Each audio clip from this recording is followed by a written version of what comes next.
नमस्ते दोस्तों, कैसे हैं आप सब। अगर आप सब भी अपनी ज़िंदगी से परेशान हो गए हैं, ज़िंदगी से हार मान लिए हैं और आपको भी सुसाइड करने का मन करता है तो इस वीडियो को लास्ट तक जरूर देखिएगा, क्योंकि आज हम इस गौतम बुद्ध की कहानी के माध्यम से जानेंगे कि ज़िंदगी का कीमत क्या है। एक बार की बात है, गौतम बुद्ध अपने शिष्यों को जिंदगी से जुड़ी अच्छी बुरी चीजों का ज्ञान दे रहे थे। सभी शिष्य उनकी बातों को ध्यान से सुन रहे थे। उन सभी में एक शिष्य ऐसा था जिसे प्रश्न पूछने की बहुत आदत थी। वो उठकर गौतम बुद्ध के पास गया और उनसे बोला, आप हमें जिंदगी के बारे में जो कुछ सिखा रहे हैं उस सब का क्या फायदा है, क्योंकि हम में से बहुत से बच्चों को ये भी नहीं पता है कि हमारे जीवन का मूल्य क्या है और ये जीवन हमारे लिए कितना कीमती है। पहले आप हमें ये बताइए कि इस जीवन का मूल्य क्या है। अपने शिष्य की बात सुनकर गौतम बुद्ध अपने कक्ष में गए और एक चमकता हुआ पत्थर का टुकड़ा लेकर आए। वो टुकड़ा अपने शिष्य को दे दिए और बोले, मैं तुम्हें इस जीवन का मूल्य तब बताऊंगा जब तुम इस पत्थर को सही मूल्य का पता लगाकर आओगे। साथ ही ये ध्यान रखना कि तुम्हें ये पत्थर का टुकड़ा किसी को बेचना नहीं है। गौतम बुद्ध की बात मानकर वो शिष्य बाजार की तरफ चला गया।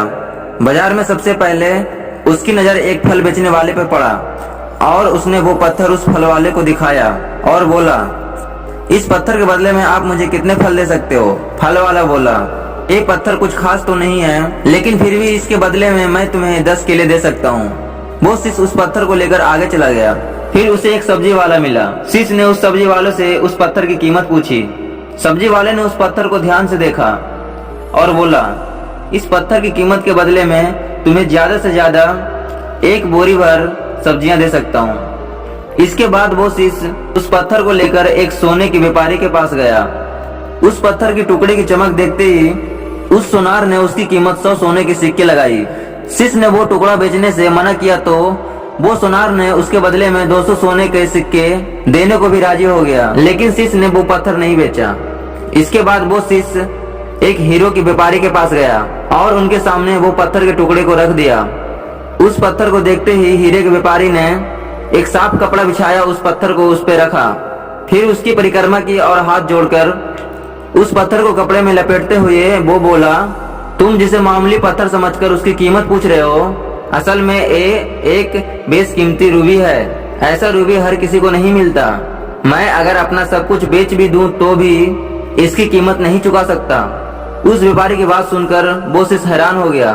वो दौड़ा दौड़ा सीधा बुद्ध के पास आया और उन्हें उसने जो कुछ भी बाजार में हुआ वो सब बताया। उसकी अचरज भरी बातें सुनकर गौतम बुद्ध बोले, तुम्हारे सवाल का जवाब इस रूबी की कीमत में ही छिपा है। हमारा जीवन भी एक रूबी है, रूबी की तरह ये भी बेशकीमती है, लेकिन हम इस बात को हमेशा नजरअंदाज करते हैं और अपने जीवन का मूल्य नहीं समझते हैं। हम दूसरों को देखकर और उनके जैसा जीवन जीने की कोशिश में अपने जीवन की कीमत को कम कर देते हैं। हम ये सोचते हैं कि हमारी जिंदगी की कीमत वही है जो दूसरे हमें बताते हैं, लेकिन ये बात हमेशा ध्यान रखना कि सामने वाला आपकी हैसियत, बुद्धि और अपनी समझ के हिसाब से तुम्हारी कीमत लगाता है। सिर्फ जिंदगी एक बार मिलती है, इसलिए इसको बर्बाद ना करें।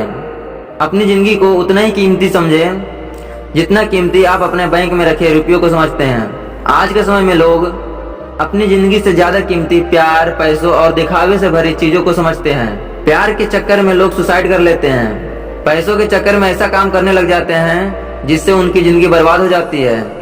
नाम कमाने के चक्कर में उल्टे सीधे काम करने लग जाते हैं। हमेशा याद रखें कि दिखावा करना जरूरी नहीं है। प्यार दोबारा मिल सकता है, पैसा फिर कमाया जा सकता है, लेकिन जिंदगी को फिर से पाया नहीं जा सकता है। इसलिए अपनी इस बेशकीमती जिंदगी को अच्छे से जिएं, हर पल का आनंद लें। कभी ये ना सोचें कि आप इस दुनिया में किसी काम के नहीं हैं, ना कभी ये सोचें कि आपकी जिंदगी व्यर्थ है। आपके होने या ना होने से कुछ फर्क नहीं पड़ता।